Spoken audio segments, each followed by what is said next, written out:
રે તું દોરો લેવા એટલે જ ના હાલ આપણે ઉડાડી માનું આપણે પતંગ ઉડાડીએ અને આમ નાખી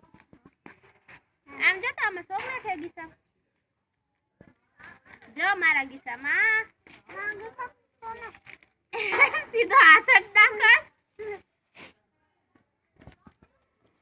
એ એક્ટિંગ ની દુકાન ઊભી થા એક્ટિંગ ની દુકાન છે જતો બેહોશ થઈ જાતો એવી એક્ટિંગ કરતા કાઈટ માઈટ બેહોશ થઈ જાતો એવી એક્ટિંગ કરતા આમ બેહોશ થઈ જા હવે ઊભી થા હવે પુષ્પાની એક્ટિંગ કર મેં ઝુકેગા નહીં કેતો